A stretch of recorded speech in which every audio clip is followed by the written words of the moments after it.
반갑습니다. 그라제라입니다. 오늘은 지금 시즌에 가장 질문이 현재 많은 감성돔 낚시에 있어서 막대치 채비 기본적인 방법을 좀 알려달라고 하는 분들이 제법 계십니다. 그래서 감성돔 낚시에 있어서 빼놓을 수 없는 채비가 막대치 채비죠. 그 우리 감리니 분들을 위한 막대치 채비법에 대해서 제가 알고 있는 선에서 간단하게 설명을 한번 드리겠습니다. 개인적인 어떤 경험치에서 나오는 그런 얘기니 참조만 하시고 봐줬으면 좋겠습니다. 자, 그러면 감성돔 막대치 채비에 관련된 내용들을 전반적으로 한 번씩 짚어보겠습니다. 자, 바다낚시 입문자분들, 특히 감성돔 낚시 입문자분들, 그 중에서도 막대치 채비를 이제 써보려고 하시는 분들, 처음으로 구입하시고자 하는 분들은 영상을 좀 잘 좀 봐주십시오. 아실 분들은 다들 아실 거지만 우리 처음 사용하신 분들은 모르기 때문에 그분들을 위한 영상이라고 보시면 됩니다. 그래서 막대치가 형태와 길이와 모양이 정말 많습니다. 구멍치도 많지만 막대치도 종류가 굉장히 많습니다. 그래서 막대치를 제일 먼저 선택을 하고 구입을 할 때 가장 특징적인 부분으로 세 가지가 구분이 되어 있습니다. 그거 첫 번째 하나는, 모든 막대찌는 자립, 비자립, 반자립, 이렇게 나눠져 있죠. 그래서 자립찌라는 것은 어떤 찌냐 그러면, 찌 자체에, 쉽게 말하면 하부에 쇠 조각을 넣어놨습니다. 그래서 원투력이 돼서 캐스팅해서, 수면에 착수가 되면, 밑에 하중의 무게와 아무 상관없이 이 찌 자체가만 우뚝 씁니다. 이렇게. 자, 이게 자립지라고 합니다. 자립. 스스로 일어날 스스로 쓴다 이거죠. 스스로. 아무런 어떤 도움 없이. 자, 그래서 이게 자립지라고 그러고, 반자립은 말 그대로 반입니다. 자, 캐스팅을 하게 되면, 밑에 채비와 어떤 자중과 상관없이 이 자체에 가지고도 찌가 이렇게 뜹니다. 45도. 때에 따라서 30도나 60도 사이로 왔다 갔다 하지만, 기준적으로 이렇게 옆으로 비스듬하게 떴다가, 채비가 정렬이 되면 쭉, 띠용, 이렇게 씁니다. 자, 이렇게 쓰고, 자, 반대로 이제 비자립. 비자립은 이런 찌 자체의 어떤 밑에 이런 하중에 그런 쇠 조각들이 없습니다. 이렇게 보면. 캐스팅을 하게 되면 바다에 들어 눕습니다. 똑같이 수면에. 들어 누웠다가 채비가 정렬이 다 되고 난 다음에 이렇게 딱 띠용 쓰죠. 자, 이것을 기본적으로 알고 있어야 내가 공략을 할 수 있는 어떤 거리, 그 다음에 내려야 될 수심, 그 다음에 어떤 대상어 종하고 파이팅 할 것인지, 그런 것들을 전체적으로 다 검토가 끝난 다음에 내가 현재 서 있는 어떤 그 현장 갯바위 또는 방파제, 기타 낚시할 장소에서 과연 어떤 찌가 어울리는지, 그거를 선택을 하는 거죠. 그 다음에 구입도 그게 맞춰서 해야 될 거고, 내가 주로 어떤 어종을 하고 있는지, 어떤 어종을 하기 위해서 내가 막대찌를 선택할 것인지, 이런 찌도 말고도 짧은 찌, 고추찌도 있고 여러 가지 종류가 많습니다. 간단한 채비를 해서 막대찌 채비의 가장 기준적인 채비는 어떻게 해야 되는 건지 거기까지를 오늘 영상에 담아볼까 합니다. 지금 영상에 보이는 게 막대찌 채비의 가장 기본적인 채비입니다. 다들 뭐 아시니까 간단하게만 한 번씩 짚고 넘어가면, 자, 면사 매듭, 그 다음에 반달 구슬 또는 형광 구슬, 여러 종류가 많죠. 그 다음에 홀더, 찌 홀더, 그 다음에 찌 홀더가 내려가서 멈춰야 되니 멈춤봉 하나 넣고, 그 다음에 그 밑에는 이렇게 수중찌, 현재 1.5니까 1.5로 세팅을 했고, 1.5의 수중찌에 도래와 완충을 할 수 있는, 충격을 완화할 수 있는 완충 고무를 하나 넣습니다. 자, 넣고 도래를 장착하고, 아직 목줄은 달지 않았는데, 이런 가장 기본적인 채입니다. 현재 이게. 자, 그럼 하나씩 살펴보겠습니다. 한번 이게 면사 매듭을 우리가 채비를 하게 되면 꽤 오래 씁니다. 그죠? 줄이 터져나가지 않는 이상은. 면사 매듭을 굉장히 오래 쓰는데, 낚시를 하다 보면서 이 면사가 가이드를 통과했다가 다시 회수했다가 통과했다가 수차례 반복합니다. 수십 번, 수백 번. 그러다 보면은 면사 매듭이 헐거워져 가지고 내가 채비를 10m 줘서 낚시를 하고 있는데 어떨 때는 이게 빠져 가지고 초리대 앞에서 놀고 있을 걸 확인할 때가 많습니다. 난감하죠. 그런 경험이 많을 겁니다. 그래서 면사 매듭을 밀리지 않게끔 채비하는 것들은 영상이 많이 나와 있으니까 보시고, 최소한의 횟수도 7, 8회 그 정도는 감아줘야 밀림을 방지하는 것까지 해서 한 7, 8회 정도 그렇게 쓰면 굳이 이런 반달구슬, 작은 반달구슬에 작은 구멍을 가지고 힘든 채비를 할 필요 없이 저는 이렇게 구슬을 많이 씁니다. 형광구슬을. 이게 이제 초록색도 있고 빨간색도 있고 하는데 저는 이렇게 형광구슬 써서 똑같은 역할입니다. 반달구슬하고 형광구슬하고 이렇게.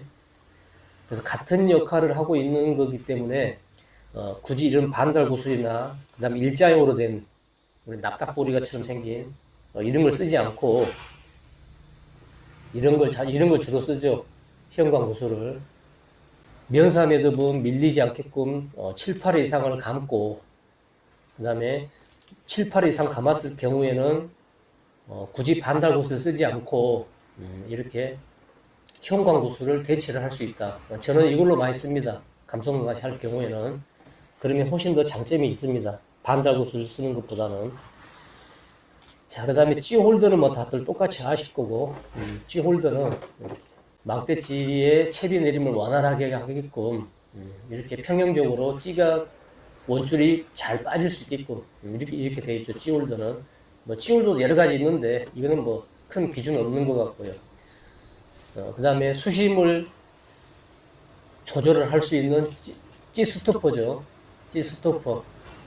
이 찌 스토퍼도 종류가 여러 가지 있는데 이 찌가 흘러내리지 않고 수심이 원활하게끔 그 다음에 조금 빡빡하지도 않고 한번 장착을 하면 잘 내려오지도 않게끔 그런 걸 선택해서 쓰면 됩니다. 쓰면 되고 그 다음에 수중찌는 찌 호수에 비례해서 장착을 하시면 되는데 미채비를 예를 들어서 1.5인데 똑같이 1.5를 줘가지고 좁쌀 뽕돌의 가감을 거기서 맞출 것인지 아니면 1.5면 1.2의 수중찌를 써서 목줄에 분납을 해서 저 뽕돌을 분납을 해서 쓸 것인지 뭐 그런 것은 차후에 이제 세부적인 것은 다시 설명을 또 한번 드리겠고 그 다음에는 수중찌와 도래를 이렇게 묶어놨는데 수중찌와 도래 사이에 완충작용을 할 수 있는 완충 고무 이거를 이렇게 하나 장착했습니다. 그럼 이게 다죠. 뭐. 이게 다고 수중찌 같은 경우에도 선택을 하실 때 자, 이렇게 사출로 된 어떤 이런 고무 제품도 있을 거고요. 이런 제품. 저는 이런 걸 주로 자주 씁니다. 저는 이렇게 도장으로 된 것도 있긴 있는데 잘 안 쓰죠. 잘 깨지기도 하고 그 다음에 우리가 순간수중 속공으로 내릴 때 순간수중도 뭐 총알용도 있고 여러 가지 이렇게 물방울도 있고 모양은 여러 가지가 있습니다. 그럼 차후에 설명을 드리겠고 자 그래서 기본적인 채비는 현재 다 이렇게 지금 이루어져 있습니다.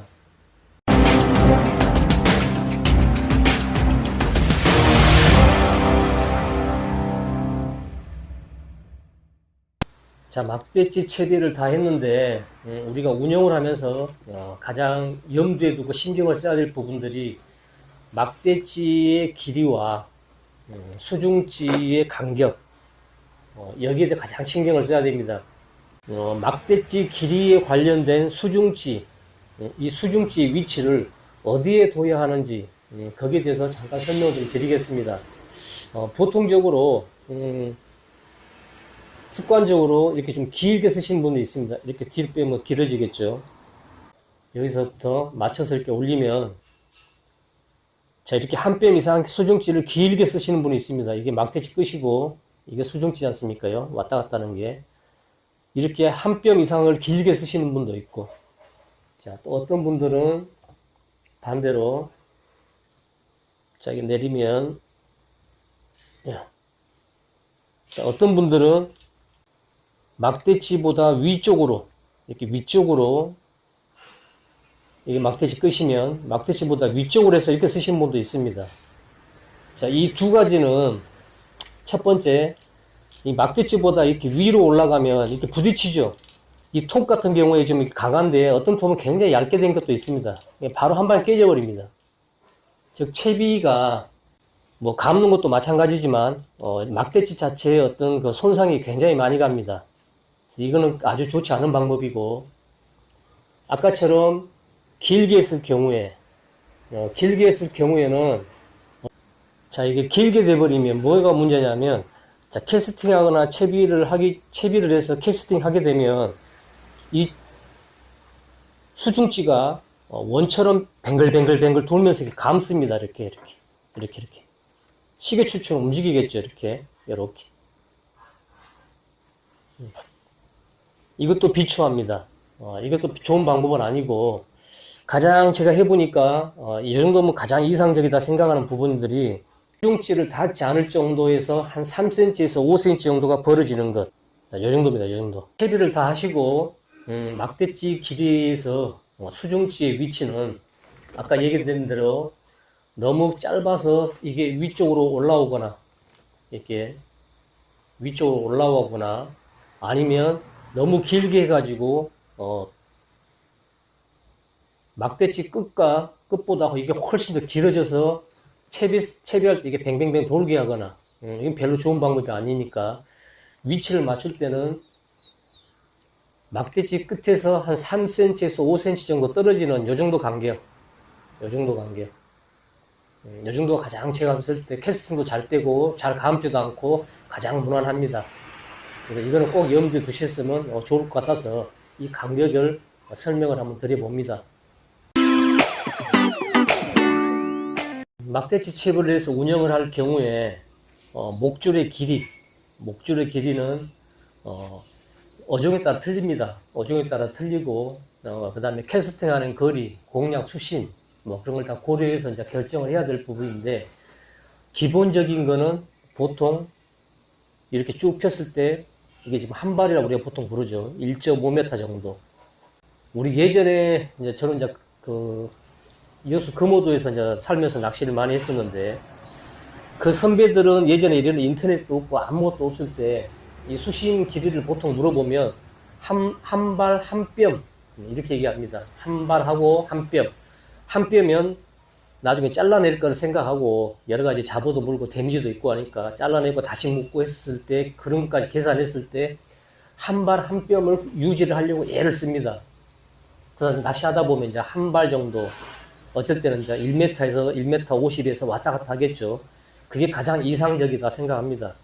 모든 분들도 다 거기에 이의가 없을 거고, 저 또한 그렇고, 하다 보면 어쩔 때는 반발 가지고도 감성돔을 4자 5자도 잡을 수 있을 때도 있을 거고, 어쩔 때는 2m를 줘야 할 때도 있을 거지만, 가장 막대치의 기본적인 그 목줄의 길이, 그거는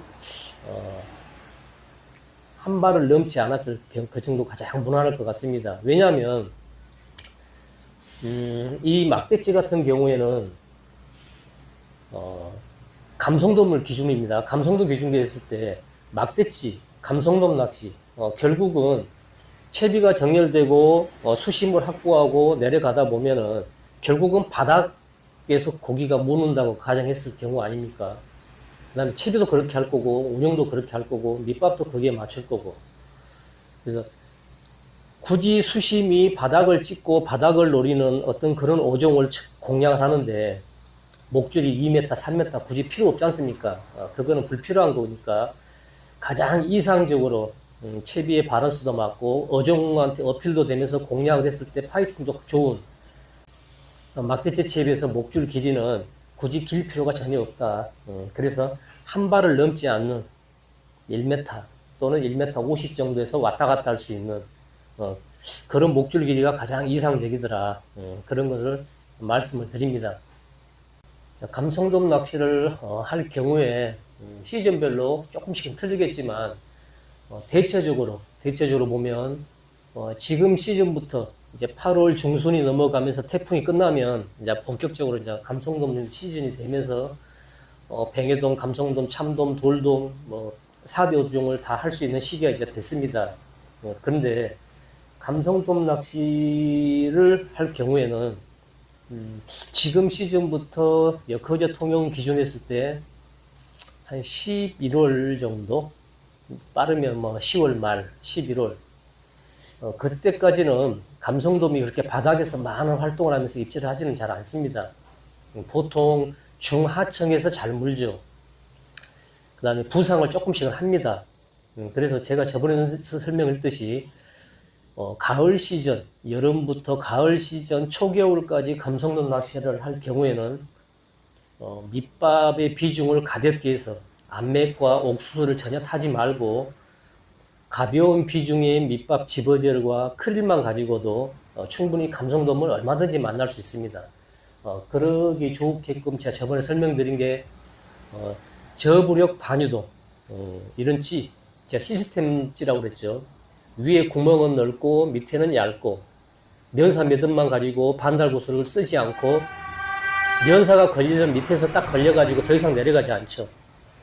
그래서 저부력 반유동으로 할 수 있는 어떤 제가 조법을 설명을 한번 했기 때문에 그런 채비를 가지고 가벼운 밑밥으로 보리하고 옥수수 이런 바닥에 깔리는 어떤 첨가물을 빼고 크릴과 집어제만 가지고 감성돔 낚시를 하면 훨씬 더 많은 마리수를 할 수 있습니다. 물론 잡어의 어떤 성화도 있지만 그거는 뭐 운영을 얼마든지 하면 따돌릴 수 있으니까 그건 이제 차후에 설명을 한번 드리겠고, 막대찌를 쓸 경우에는 수심을 10m다 그러면 한 7, 8m 그 정도 수심부터 해서 점차 올라오면서 낚시하고 또 내려가면서 낚시하고 이걸 오르락 내려가면서 수심을 맞춰가면서 하는 게 좋습니다. 그래서 이 시기에는 막대찌를 쓰더라도 수심을 그렇게 중하층에 중점을 두고 하자. 바닥까지 굳이 내리지 말고 약간 띄워서. 그다음 밑밥도 암맥과 옥수수를 쓰게 되면 아무래도 감성돔들이 내려가 버립니다. 그러면 이제 거기서 맞춰서 하면 됩니다. 안 된다는 게 아니고 되긴 되는데 결국은 또 떠오릅니다. 이렇게. 그래서 조금 힘들죠. 바람수가 밑밥이 안 맞다 보니까. 그래서 그 원리만 좀 아시고 시기적으로 조금 띄우자. 그 다음에 밑밥 좀 가볍게 하자. 그런 내용이고, 거기에 때는 막대찌보다는 이런 저부력 구멍찌 반유동으로 하는 게 훨씬 더 효과적이지 않나. 그런 얘기고, 굳이 막대찌를 써야 되는 매니아들은 수심층을 그렇게 조금 더 위로 올려서 조절해서 하자. 그 내용만 중점적으로 한번 설명을 좀 드렸습니다. 아마 조만간에 태풍이 지금 마지막 8월달쯤 중순쯤에 영향을 한번 미치고 이제 낚시가 가능해질지는 모르겠습니다. 솔직히 낚시가 안 됩니다.